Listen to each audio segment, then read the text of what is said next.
Hello, I'm ArchieLuxury and welcome to What Does Your Watch Say About You? Today I want to look at the Rolex DateJust and Rolex President lines and reveal what they say about the wearer. Well, does it get any more cliched than a Rolex DateJust? The Rolex DateJust steel with white gold bezel, what does that say? What does that say about the owner? It says they're middle age. That's what it says. It says they're middle age and they've bought a nice watch.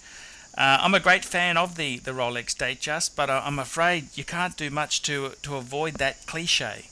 And that's really the most unfortunate thing about the DateJust. DateJust is a great watch. It's a dress watch. It's also a sports watch in many ways. It's waterproof, it's very rugged, and it's a great looking piece. But unfortunately, it's very cliched. The only thing more cliched than a steel DateJust is a two-tone DateJust.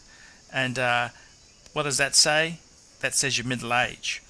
The two-tone DateJust is a great bang per buck piece, but the younger collectors now have all gone for sports watches like the Submariner, the GMTs, the Explorers, and the two-tone DateJusts have been a bit unloved and unfortunately very cliched. What does it say? Middle age, middle age, middle age. The only thing more middle age than a two-tone DateJust is a two-tone DateJust with factory diamond dial, and they're the sort of the type of watch a successful real estate agent, a successful salesman would buy.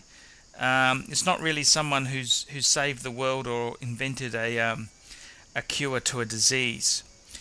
Speaking of cliches, it doesn't get any grander than the Rolex DateDate. That's the Rolex President, the statement watch, the watch that many CEOs wear when they've written their autobiography and they proudly stand on the front of their book with their hands in front to show off their chunk of gold. And that's basically what the DateDate is. It's a successful salesman's watch. It's a successful CEO's watch. It announces to the world that you're really not much of a watch enthusiast, because if you're a real watch enthusiast, you would have bought a Patek or a Vacheron. That's what you would have bought. If you knew anything about horology, you'd want something with a fantastic movement. And the DateJust itself and the DateDate, whilst I love them and I think they're great watches, they are so cliched. And they announce to the world you're middle age. I'm sorry, you can't avoid that there.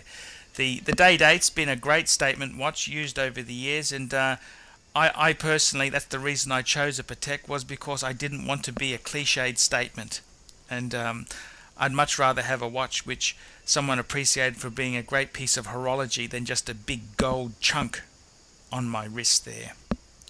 Speaking of gold chunks and things that look obnoxious, the only thing more obnoxious than a DateDate is a Rolex Submariner in solid gold. And I had the pleasure of wearing one of these for as long as I could stand, and I have to say that it's one of the all-time.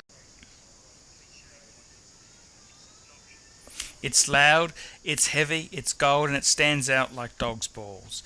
But if you want to make a statement, the gold Submariner is certainly the watch to do it.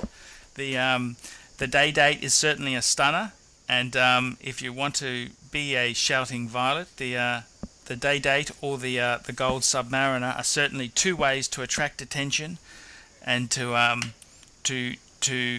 look like you're minted, so to speak, for all those viewers out there who like that minted look.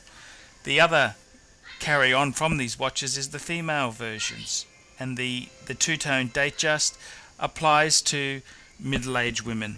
It's also a cliche, I'm sorry to say, and it's often bought by male owners of the men's version who want to buy something for the wife there. So there we have it. That's Archie's wrap-up. The Rolex DateDate, the Rolex DateJust series.